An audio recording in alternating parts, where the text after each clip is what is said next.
10월 27일 월요일 하나님 말씀 스가랴 12장 1절부터 14절입니다. 함께 교독하겠습니다. 이스라엘에 관한 여호와의 경고의 말씀이라. 여호와 곧 하늘을 펴시며 땅에 터를 세우시며 사람 안에 심령을 지으시니가 이르시되 보라 내가 예루살렘으로 그 사면 모든 민족에게 취하게 하는 잔이 되게 할 것이라. 예루살렘이 에워싸일 때에 유다에까지 이르리라. 그날에는 내가 예루살렘을 모든 민족에게 무거운 돌이 되게 하리니 그것을 드는 모든 자는 크게 상할 것이라. 천하 만국이 그것을 치려고 모이리라. 여호와가 말하노라. 그날에 내가 모든 말을 쳐서 놀라게 하며 그 탄자를 쳐서 미치게 하되 유다 족속은 내가 돌보고 모든 민족의 말을 쳐서 눈이 멀게 하리니 유다의 우두머리들이 마음속에 이르기를 예루살렘 주민이 그들의 하나님 만군의 여호와로 말미암아 힘을 얻었다 할지라. 그날에 내가 유다 지도자들을 나무 가운데 화로 같게 하며 곡식단 사이에 횃불 같게 하리니 그들이 그 좌우에 에워싼 모든 민족을 불살할 것이요 예루살렘 사람들은 다시 그 본 곳 예루살렘에 살게 되리라. 여호와가 먼저 유다 장막을 구원하리니 이는 다윗의 집의 영광과 예루살렘 주민의 영광이 유다보다 더하지 못하게 하려 함이니라. 그날에 여호와가 예루살렘 주민을 보호하리니 그 중에 약한 자가 그날에는 다윗 같겠고 다윗의 족속은 하나님 같고 무리 앞에 있는 여호와의 사자 같을 것이라. 예루살렘을 치러 오는 이방 나라들을 그날에 내가 멸하기를 힘쓰리라. 내가 다윗의 집과 예루살렘 주민에게 은총과 간구하는 심령을 부어주리니 그들이 그 찌른 바 그를 바라보고 그를 위하여 애통하기를 독자를 위하여 애통하듯 하며 그를 위하여 통곡하기를 장자를 위하여 통곡하듯 하리로다. 그날에 예루살렘에 큰 애통이 있으리니 무기또 골짜기 하다드림몬에 있던 애통과 같을 것이라. 온 땅 각 족속이 따로 애통하되 다윗의 족속이 따로 하고 그들의 아내들이 따로 하며 나단의 족속이 따로 하고 그들의 아내들이 따로 하며 레위의 족속이 따로 하고 그들의 아내들이 따로 하며 심의 족속이 따로 하고 그들의 아내들이 따로 하며 모든 남은 족속도 각기 따로 하고 그들의 아내들이 따로 하리라. 아멘. 이것은 하나님의 말씀입니다. 스가랴 12장 본문 이제 12장, 13장, 14장 이제 이번 주에 이렇게 마지막이죠. 이 본문의 배경은 성전 완성 이후에 시간이 40년 정도가 지났습니다. 그래서 포로기에서 돌아온 지는 총 이제 60년 정도가 지났죠. 그런데 여전히 40년이나 지났음에도 불구하고 여전히 주변에 있는 4개 나라 때문에 힘들어요. 이미 이제 앞에서 봤던 아람, 두로, 시돈, 블레셋 이 나라들 때문에 계속해서 힘든 일들, 어려운 일들이 이제 40년간 지속이 된 거죠. 그러니까 사람들이 생각을 하겠죠. 성전이 완성이 되었음에도 불구하고 왜 우리는 여전히 곤고하고 어려운가? 하나님은 왜 아무것도 안 하시는가? 하나님은 왜 우리를 돕지 않으시는가? 이제 이런 질문들, 이런 의문들이 계속 드는 거죠. 그러면 자연스럽게 믿음이 흔들리겠죠? 성전을 완성했을 때 사람들이 갖고 있었던 그 믿음이 40년이 지나면서 계속 흔들렸던 거죠. 근데 오늘 본문의 말씀이 그 시간을 보내면서 믿음이 흔들린 사람들에게 하나님이 스가랴를 통해 주신 말씀이에요.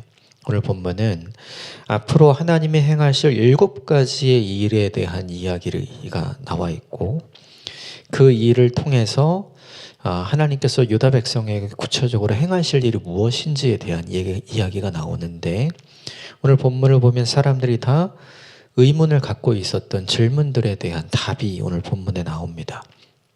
어떤 것들이 있는지 먼저 쭉 살펴보고요.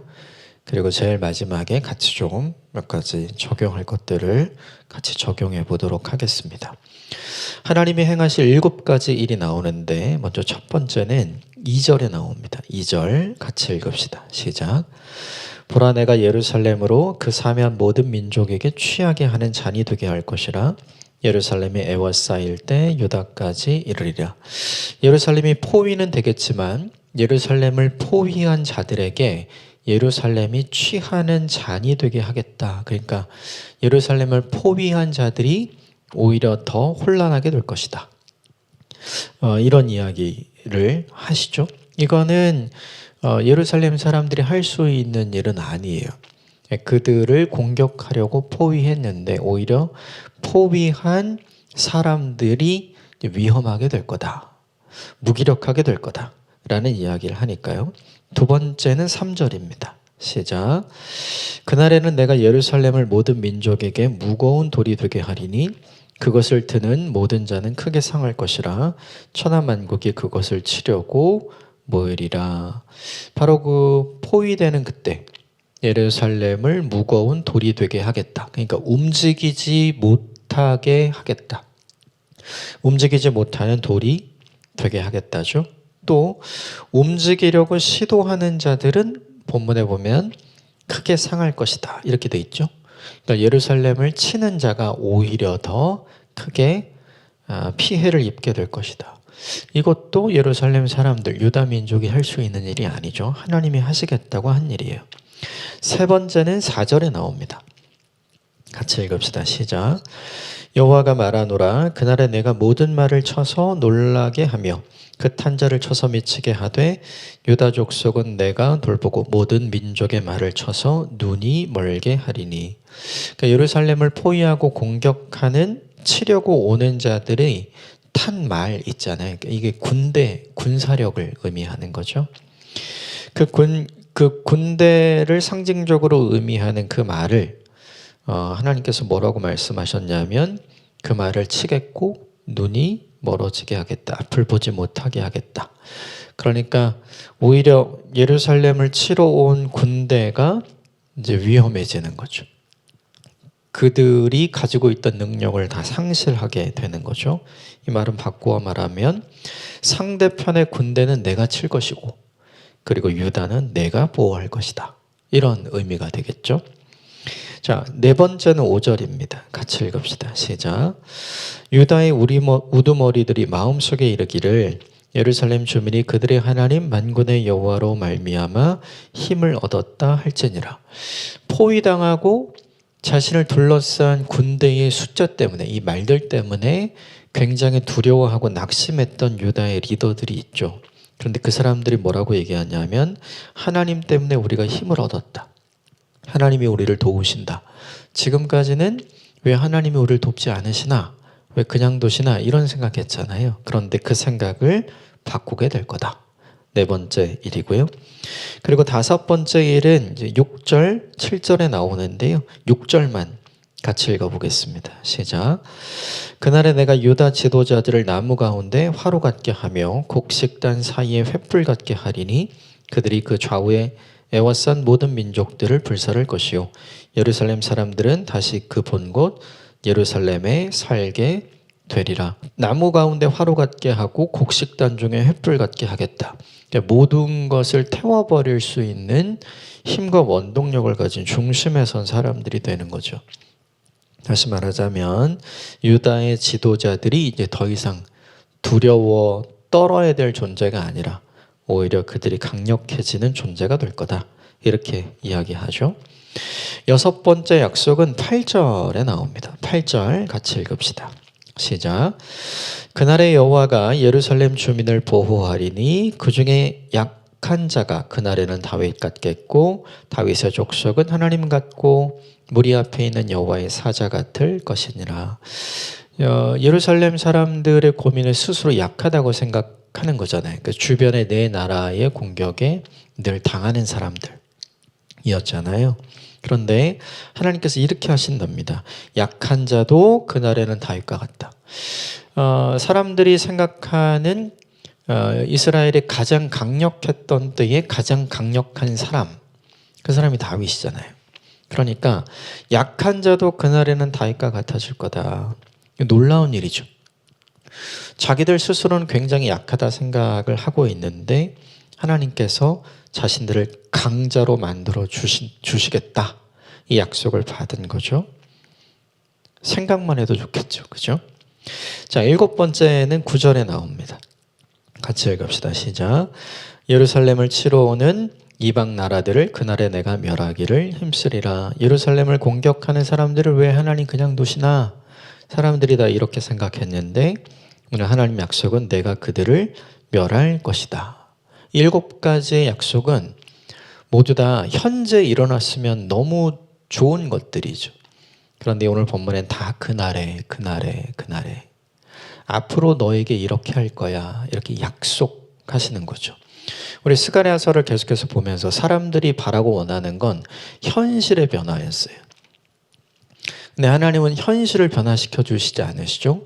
하나님은 항상 앞으로 이렇게 할 거라는 약속을 주시면서 사람들의 마음을 위로하고 격려하고 힘을 주셨죠. 내가 앞으로 그렇게 할 거기 때문에 너는 지금 너가 할 일을 해. 그렇게 해서 40년 전에 멈춰졌던 성전 공사를 재개하고, 그래서 14년 동안 하지 못했던 그 일을 다시 시작해서 이제 4년 만에 성전을 완성하는 일들을, 그런 성취를 사람들이 했잖아요. 그런데 시간이 지나면서 그 모든 걸 다 잊어버리게 된 거죠. 한번 큰 은혜를 받으면 그것으로 내 믿음이 보통 다 유지된다고 생각하는데 그렇지가 않아요.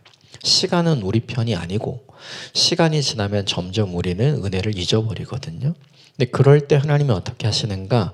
또 똑같은 방법을 쓰시는 거예요. 앞으로 내가 이렇게 할 거야. 앞으로 내가 이렇게 할 거야. 그러니 너는 지금 네가 할 일을 해. 이 방식으로 12장 이후로부터 계속해서 유다 민족에게 소망을 주고 희망을 주고 내일을 꿈꾸게 하는 위로와 격려의 말씀을 하시는 거죠. 이 본문을 보면 1절부터 9절까지 하나님이 하시겠다 약속하신 이 7가지의 모든 내용들을 보면 남겨진 유다 백성이 할 일은 아무것도 없어요. 그들은 앞으로 뭘 보게 될 거냐 하면 하나님이 행하실 일을 보게 될 거죠. 이게 또 하나의 은혜인 거죠. 그러니까 지금 남겨진 유다 백성들에게 이제 남은 건 뭐냐 하면 하나님이 베풀어 주실 은혜만 남은 상태. 이제 곧 이 은혜만 남은 상태를 맞이하게 되겠죠. 그러면 사람들이 이 말씀을 들었을 때 어떤 마음을 갖게 될까요? 현실이 변하지 않았지만 앞으로 이 말씀이 자기들이 40년 전에 이루어졌던 것을 상기하면서 이대로 될 거야. 이대로 될 거야. 라는 믿음을 회복하게 되겠죠. 현실이 바뀌는 게 중요하지 않고 믿음을 회복하는 게 중요해요. 하나님은 그걸 아시죠. 성도와 교회가 어떻게 세상을 살아가야 되는가? 현실을 바꿔달라고 우린 기도하잖아요. 근데 현실을 하나님 바꿔주지 않죠. 대신 뭘 바꿔주시냐면 현실을 바라보는 우리의 마음, 우리의 생각, 우리의 시선을 바꿔주시죠. 현실 때문에 낙심하지 않는 믿음을 회복시켜 주시죠. 그럼 우리가 어떻게 살아요? 현실이 바뀌지 않아도 괜찮은, 현실에 여러 가지 문제가 있어도 괜찮은, 그것을 극복하고 그것을 계속해서 도전하는 믿음의 사람으로 우리가 바뀌잖아요. 지금 하나님이 하시는 일이 뭐냐 하면 바로 그 일을 하는 거예요. 이 본문에서 하나님이 약속을 통해 궁극적으로 이 약속의 말씀을 듣는 사람에게 하려는 일은 뭐냐 하면 이 약속의 말씀을 듣는 사람들의 마음, 생각, 시선, 해석, 믿음을 바꾸시려고 하는 거죠. 요는 이거예요. 하나님은 우리의 현실을 바꿔주시지 않고, 하나님은 우리의 상황을 바꿔주시지 않고, 하나님은 우리의 믿음과 하나님은 우리의 마음과 생각을 바꿔주신다는 사실이죠. 무엇을 통해서요? 약속을 통해서. 결국 이것을 인정하는 일이 우리에게 필요합니다. 그러므로 약속이 있는 한 희망은 버릴 필요가 없어요. 하나님 말씀에 약속이 있는 한 절망할 필요도 없는 거죠. 왜냐하면 이 사람들은 다 약속대로 이루어진 걸 경험했잖아요. 40년 전에. 지금도 마찬가지 하나님이 약속하시면 이루어질 거야 라는 믿음을 회복하는 것이 중요한 거죠. 이것을 우리에게 적용하는 오늘 하루가 되었으면 좋겠어요. 우리도 현실을 바꾸어 달라는 기도 많이 하잖아요. 근데 하나님이 우리에게 하시는 일은 그것보다 그 현실 속에 있는 나의 믿음, 나의 생각, 나의 시선, 나의 해석을 바꾸어 주시는 일을 하시는 거죠. 무엇으로요? 하나님 말씀으로. 그러므로 하나님의 말씀이 위로이고 하나님의 말씀이 격려이고 하나님의 말씀이 우리에게 소망이고 희망인 까닭이 거기에 있습니다. 현실을 보지 말고 말씀을 보셔야 합니다. 현실을 묵상하지 말고 약속을 묵상하셔야 돼요. 그래야 우리가 그 현실을 극복하고 현실을 이겨내는 하나님의 사람으로 살아갈 수 있습니다. 오늘 하루가 그런 날이 되시기를 주님의 이름으로 축복합니다. 또 하나 하나님이 약속하시는 그날이 있습니다. 그날에 하나님께서 부어주신다고 약속하신 게 있어요. 그게 10절입니다. 같이 읽읍시다. 시작. 내가 다윗의 집과 예루살렘 주민에게 은총과 간구하는 심령을 부어주리니 그들이 그 찌른 바 그를 바라보고 그를 위하여 애통하기를 독자를 위하여 애통하듯 하며 그를 위하여 통곡하기를 장자를 위하여 통곡하듯 하리로다. 11절. 그날에 예루살렘에 큰 애통이 있으리니 무기또 골짜기 하다드림몬에 있던 애통과 같을 것이라. 은총과 간구하는 심령, 이게 하나님의 영이죠. 이걸 유다 백성에게 부어주니까 그 다음에 생긴 일이 애통하며 눈물 흘리는 일. 이 애통하며 눈물 흘린 일이 뭐냐 하면 회개가 일어나게 되는 거죠. 다시 말하면 은총과 간구하는 심령을 부어주시자, 즉 성령을 부어주시자 드디어 하나님이 하신 일이 보이고 내가 한 일이 보이는 거예요. 하나님의 약속하신 일이 보이고 그 약속을 이루신 하나님이 보이고 그 약속을 이루신 하나님을 경험했음에도 불구하고 현실을 보고 낙마하고 절망하며 이제는 더 이상 하나님의 도우심이 없다고 불평하면서 불신앙에 가득 찼던 자신의 모습을 발견하게 되는 거죠. 그걸 보니까 회개하는 마음이 든 거죠.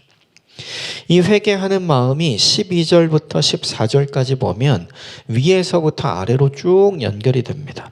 마지막 같이 읽어봅시다. 시작. 온 땅 각 족속이 따로 애통하되 다윗의 족속이 따로 하고 그들의 아내들이 따로 하며 나단의 족속이 따로 하고 그들의 아내들이 따로 하며 레위의 족속이 따로 하고 그들의 아내들이 따로 하며 시므이의 족속이 따로 하고 그들의 아내들이 따로 하며 모든 남은 족속도 각기 따로 하고 그들의 아내들이 따로 하리라. 다윗 족속, 왕의 자녀들이죠. 스룹바벨과 그의 자손들을 얘기하는 거예요. 나단의 족속, 선지자 집안이죠. 지금 남아있는 선지자 집안들을 이야기하는 거예요. 레위 족속, 제사장 집안이죠. 와 있는 여호수아 제사장 집안을 이야기하는 거죠. 시므이 족속, 성막과 성전 봉사자들을 이야기하는 거고, 그리고 남은 모든 족속, 그러니까 위로부터 아래까지 모두 다 은총과 간구하는 심령, 즉 성령을 부어주시니까 모두 다 뭐 하는 거예요? 자기 자신을 돌아보고 하나님을 바라보며 회개하기 시작을 하는 거죠. 이게 뭐예요? 영적인 부흥의 시작. 영적인 부흥이 일어나면 뭐가 생기나요? 환경이 바뀝니까? 상황이 바뀝니까? 아니죠. 사람이 바뀌는 거예요. 그러니까 아까 1절부터 9절까지 하나님이 약속의 말씀을 통해 하시려는 것과 10절부터 14절까지 은총과 간구하는 심령, 즉 하나님의 영, 성령을 부어주심으로 하나님이 하실 일은 동일한 거죠. 상황과 환경이 바뀌는 게 아니라 그 상황과 환경 속에 있는 사람을 바꾸시는 일. 그러면 오늘 이 본문의 핵심 내용은 뭐예요? 우리에게 뭘 적용해야 될까요? 우리는 늘 상황과 환경의 변화를 위해 기도하잖아요. 그런데 하나님이 하시는 일은 뭔가요? 그 상황과 환경의 변화가 아니라 그 속에 있는 나의 변화. 우리가 해야 할 일이 있어요. 그 속에서 나는 하나님을 바라보고 있나? 상황과 환경만 바라보고 있나? 성령이 부어지니까 상황과 환경만 바라보고 있던 사람들이 드디어 하나님을 바라보면서 자신이 얼마나 불신앙 가운데 있었는지 깨닫잖아요. 그리고 애통하면서 회개하고 눈물 흘리고 있는 거죠. 이 영적인 변화가 저와 여러분에게 일어나는 오늘 하루가 되기를 주님으로 축복합니다. 성령이 충만하다는 것은 하나님이 주시는 은혜가 충만하다는 것은 우리가 원하는 대로 상황과 환경이 바뀌어지는 걸 의미하지 않아요. 하나님은 그렇지 않잖아요. 그럼에도 불구하고 우리가 변질되지 않는 게 큰 은혜, 그게 성령의 충만함의 결과인 거죠. 사람이 변화되는 영적인 부흥은 오늘날 저에게도 그리고 우리 모두에게도 필요한 일인 것 같아요. 그 일을 위해서 필요한 게 두 가지죠. 하나는 하나님의 약속의 말씀, 또 하나는 주님이 부어주시겠다고 하는 성령이죠. 말씀을 가까이 하십시오. 이 말씀을 가까이 듣는 자에게 뭘 부어주시는가? 오늘 본문에 은총과 간구하는 심령, 성령을 부어주십니다. 오늘 하루 성령의 충만한 은혜가 가득한 날이 되어서 우리의 상황과 환경이 바뀌지 않아도 오히려 하나님께 감사하고 찬양할 수 있는 믿음과 시각을 가진 하나님의 사람으로 저와 여러분이 바뀌게 되는 날이 되었으면 좋겠습니다. 함께 기도하겠습니다.